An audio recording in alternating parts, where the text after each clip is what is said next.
British Bharat में दूसरा आम चुनाव कब हुआ था? तो हम लोग पिछले वीडियो में देखे थे कि ब्रिटिश भारत में जो पहला आम चुनाव हुआ था वो आपका 1937 में। तो ब्रिटिश भारत में दूसरा आम चुनाव ये होता है आपका 27 अप्रैल 1947 को। कब? 27 अप्रैल 1947। कुल प्रांत कितने थे? 11। तो 11 प्रांतों में चुनाव होगा। कितने प्रांतों में? 11 प्रांतों में। कब? 27 अप्रैल 1947 को दूसरा आम चुनाव ब्रिटिश भारत में, जिसमें से 9 प्रांत में, कितने प्रांत में? 9 प्रांतों में कांग्रेस बहुमत में आएगी। तो दूसरे आम चुनाव में, ब्रिटिश भारत के दूसरे आम चुनाव में 11 प्रांतों में 9 प्रांतों में कांग्रेस क्या होती है? बहुमत में आती है। क्लियर? चलिए अगला क्वेश्चन देखते हैं।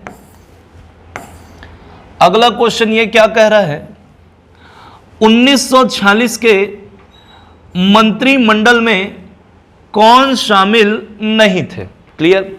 तो अभी बताया कि दूसरा आम चुनाव ये आपका 1946 में, 1946 में चुनाव होगा, कांग्रेस बहुमत में आएगी 9 प्रांतों में, और पीएम यानी कि आपका उस समय के सीएम समझ लीजिए, तो मुख्यमंत्री बनाए गए आपका कौन? तो पंडित रविशंकर शुक्ल। पंडित रविशंकर शुक्ल। तो मध्य प्रांत एवं बरार के मुख्यमंत्री बनाए गए किसको? आपका पंडित रविशंकर शुक्ल। तो पंडित रविशंकर शुक्ल ये दूसरी बार मुख्यमंत्री बनते हैं। ओके, पहली बार 1937 में, 29 जुलाई 1938 को, सॉरी, नारायण भास्कर खरे के बदले, कल बताया था। तो मुख्यमंत्री कौन बने? पंडित रविशंकर शुक्ल। अब इनके मंत्रिमंडल में कौन कौन शामिल थे? तो शामिल थे कौन? डीके मेहता। कौन? डीके मेहता। आर के पाटिल। कौन? आर के पाटिल। डॉक्टर हसन। कौन शामिल थे? Doctor Hasan. Y V Tamaskar ये शामिल नहीं थे। क्लियर है? तो आंसर क्या होगा इसका? डी। अब डीके मेहता, आर के पाटिल और डॉक्टर हसन के अलावा नाम याद रखिएगा, डॉक्टर बारलिंगे। डॉक्टर बारलिंगे, घनश्याम सिंह गुप्त। घनश्याम सिंह गुप्त और पंडित द्वारिका प्रसाद मिश्र। पंडित द्वारिका प्रसाद मिश्र ये सब शामिल थे ना किसमें? मंत्रिमंडल में। तो डीके मेहता, आर के पाटिल, डॉक्टर हसन, डॉक्टर बारलिंगे, घनश्याम सिंह गुप्त और आपका पंडित द्वारिका प्रसाद मिश्र। क्लियर? चलिए अगला क्वेश्चन देखते हैं। संविधान निर्मात्री सभा में मध्य प्रांत एवं बरार से कौन शामिल नहीं हुए थे? क्लियर? तो संविधान निर्मात्री सभा का गठन होगा, उसके लिए लोगों को निर्वाचित किया जाएगा, है ना? तो चूंकि 11 प्रांत थे, तो 11 प्रांतों से और देशी रियासतों से लोग चुन के जाएंगे कहां पे? आपका तो संविधान सभा में। तो हमारा एक प्रांत ये आपका कौन सा था? मध्य प्रांत एवं बरार। तो मध्य प्रांत एवं बरार से 3 सदस्य जाएंगे कहां पे? संविधान सभा में। ओके, तो मध्य प्रांत एवं बरार से 3 सदस्य। तो 3 सदस्य कहां कहां से? तो एक आपका रायपुर से, एक बिलासपुर से और एक आपका कहां से? दुर्ग से। कहां से? दुर्ग से। ओके, तो पंडित रविशंकर शुक्ल ये चुन के जाएंगे कहां से? रायपुर से। कहां से? रायपुर से। बैरिस्टर छेदीलाल ये जाएंगे कहां से? आपका बिलासपुर से। कहां से? बिलासपुर से। और घनश्याम सिंह गुप्त ये जाएंगे कहां से? आपका दुर्ग से। कहां से? दुर्ग से। तो संविधान निर्मात्री सभा में मध्य प्रांत एवं बरार से कौन शामिल नहीं था? तो पंडित द्वारिका प्रसाद मिश्र। तो आंसर क्या होगा? डी। संविधान निर्मात्री सभा में मध्य प्रांत एवं बरार से कितने सदस्य निर्वाचित हुए? तो 3। कौन कौन सा? बिलासपुर से कौन? बैरिस्टर छेदीलाल, रायपुर से पंडित रविशंकर शुक्ल और दुर्ग से आपका कौन? घनश्याम सिंह गुप्त। ओके, चलिए अगला क्वेश्चन देखते हैं।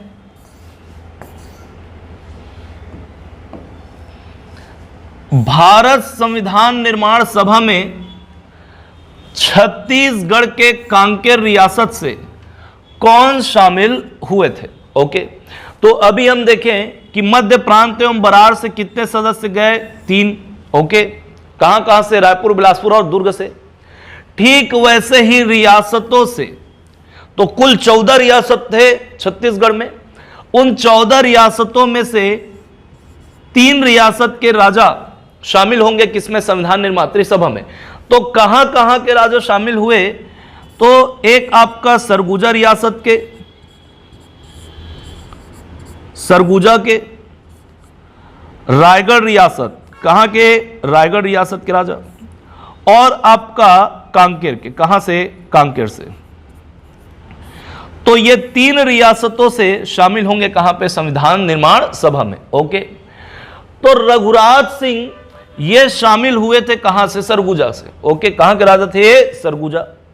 रायगढ़ के राजा ये आपका किशोरी मोहन त्रिपाठी, और कांकेर से शामिल हुए थे कौन? आपका राम प्रसाद पोटई। तो संविधान निर्माण सभा में छत्तीसगढ़ में कांकेर रियासत से कौन शामिल हुए? तो राम प्रसाद पोटई। कौन? राम प्रसाद पोटई। क्लियर है? ओके, राम प्रसाद पोटई। क्लियर। तो रघुराज सिंह ने सभी सामंती नरेशों का क्या किया था? प्रतिनिधित्व किया था, जबकि रियासती जनता का प्रतिनिधित्व किया था किसने? किशोरी मोहन त्रिपाठी ने। और राम प्रसाद पोटाई ने भी रियासती जनता का प्रतिनिधित्व किया था। क्लियर है? ओके, चलिए अगला क्वेश्चन देखते हैं। 15 अगस्त 1947 को सीताबर्डी में किसने झंडा फहराया था? ओके, तो आज 14 अगस्त है, कल 15 अगस्त है, तो कल स्वतंत्रता दिवस है, तो कल हम लोग भी झंडा फहराएंगे। तो इसको याद रखना जरूरी है ना, कि 15 अगस्त को कहां कहां किसने झंडा फहराया था। ओके, चलिए, तो 15 अगस्त 1947 को आजादी के दिन झंडा फहराया गया कहां पे? आपका नागपुर में। नागपुर के बाद आपका कहां पे? याद रखना, दुर्ग में फहराया गया, रायपुर में फहराया गया। कहां फहराया गया? रायपुर में। और आपका फहराया गया कहां पे? आपका बिलासपुर में। कहां पे? बिलासपुर में। तो नागपुर के सीताबर्डी में, कहां पे? सीताबर्डी। नागपुर के सीताबर्डी में झंडा फहराया था किसने? तो पंडित रविशंकर शुक्ल ने। किसने? पंडित रविशंकर शुक्ल ने। दुर्ग में, कहां पे? दुर्ग में। दुर्ग में झंडा फहराया था किसने? तो घनश्याम सिंह गुप्त ने। किसने? घनश्याम सिंह गुप्त। दुर्ग में किसने झंडा फहराया? घनश्याम सिंह गुप्त ने। रायपुर में एक तो आपका पुलिस लाइन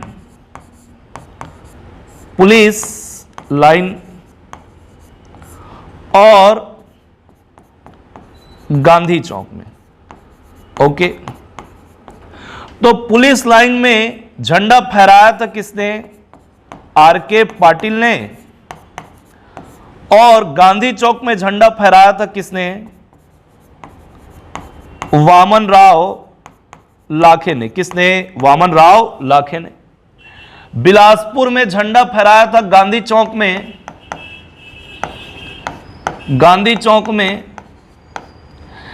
राम गोपाल तिवारी ने। किसने? राम गोपाल तिवारी। ओके, राम गोपाल तिवारी।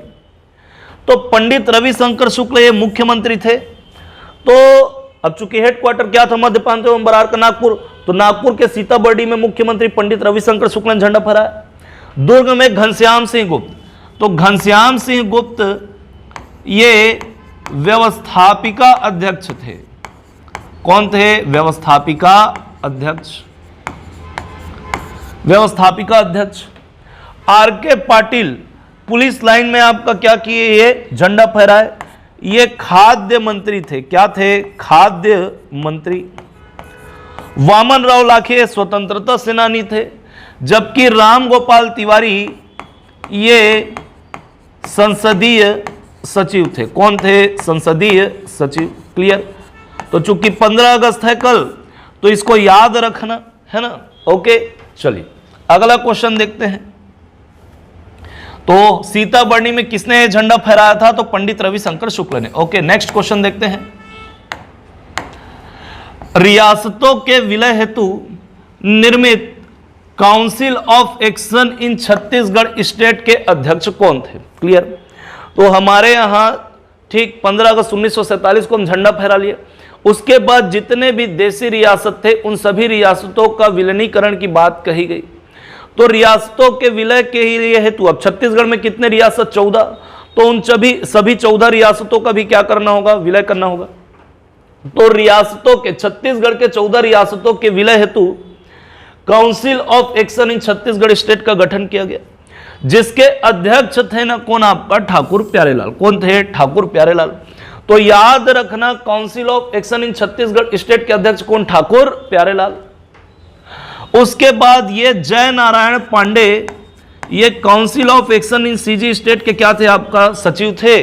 जबकि राम नारायण मिश्र ये कौन थे? आपका सदस्य थे। कौन थे? सदस्य। क्लियर। तो आंसर क्या होगा इसका? ठाकुर प्यारेलाल। क्लियर। चलिए अगला क्वेश्चन देखते हैं।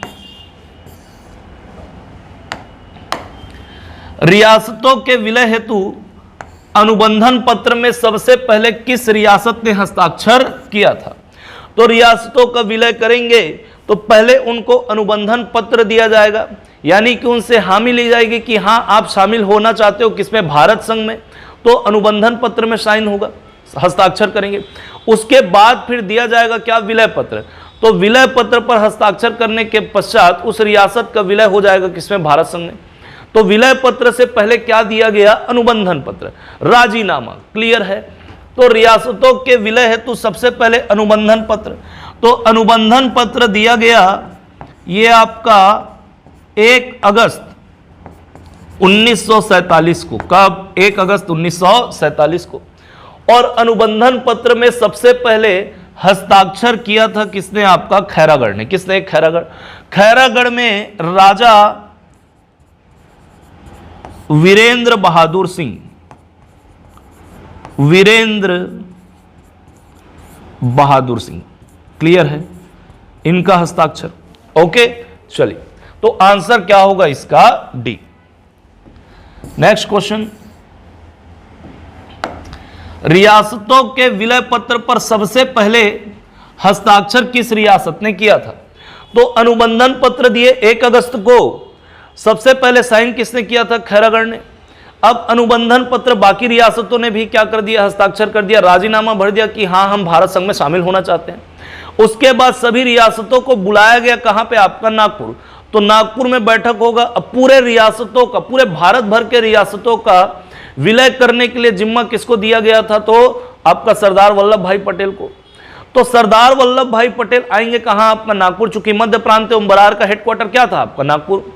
तो छत्तीसगढ़ के भी 14 रियासतों के जो राजा होंगे वो भी आएंगे कहां पे? आपका नागपुर। तो शुरुआती दौर में सभी के सभी 14 रियासत के प्रतिनिधित्व नहीं आए थे। ओके, तो नागपुर में बैठक होगा। विलय पत्र पर हस्ताक्षर करने के लिए ये छत्तीसगढ़ के रियासतों के जो प्रतिनिधि हैं वो जाएंगे कहां? नागपुर। तो नागपुर में बैठक होगा। आए रहेंगे कौन आपका? तो सरदार वल्लभ भाई पटेल, है ना। नागपुर में ये याद रखना डेट 15 दिसंबर 1947 को विलय पत्र पर हस्ताक्षर होगा। ओके, तो मध्य प्रांत एवं बरार में आपका छत्तीसगढ़, तो छत्तीसगढ़ से नागपुर जाएंगे कब? आपका 15 दिसंबर 1947 को। और इनको क्या दिया जाएगा? आपका विलय पत्र। क्या दिया जाएगा? विलय पत्र। तो विलय पत्र में इस डेट में सबसे पहले हस्ताक्षर किया था किसने? आपका राजनांदगांव ने। किसने? राजनांदगांव। और हस्ताक्षर करने वाली कौन? आपका तो रानी जयंती देवी।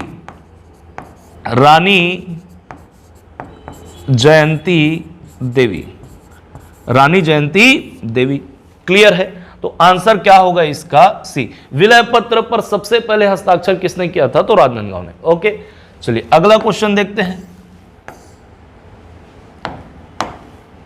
सामंतीय रियासतों का भारत संघ में विलय कब हुआ? है ना। तो 1 अगस्त को क्या किए? अनुबंधन पत्र दिए, राजीनामा लेंगे। 15 दिसंबर 1947 को क्या किया गया? विलय पत्र दिया गया। तो सभी के 14 रियासतों ने हस्ताक्षर नहीं किया था। शुरुआत में 11 रियासत के प्रतिनिधि गए थे।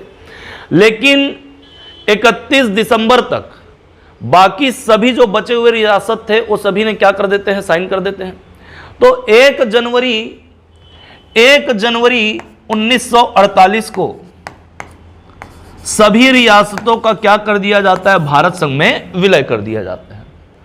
तो भारत संघ में विलय सभी रियासतों का कब, तो 1 जनवरी 1948 को। ओके, तो आंसर क्या होगा इसका, डी। क्लियर। नेक्स्ट क्वेश्चन देखते हैं, यह क्या बोल रहा है, छत्तीसगढ़ का सबसे छोटा रियासत कौन सा था। तो कुल 14 रियासत थे छत्तीसगढ़ में, बता चुका हूं। उसमें से सबसे छोटा रियासत था कौन, आपका शक्ति, और सबसे बड़ा रियासत था कौन, आपका बस्तर। कौन, बस्तर। तो शक्ति रियासत में विलय पत्र पे साइन करने वाले कौन, आपका लीलाधर सिंह, लीलाधर सिंह। और बस्तर रियासत के विलय पत्र पर साइन करने वाले काकतीय वंश के शासक प्रवीर चंद्र भंजदेव। कौन, प्रवीर चंद्र भंजदेव। ओके।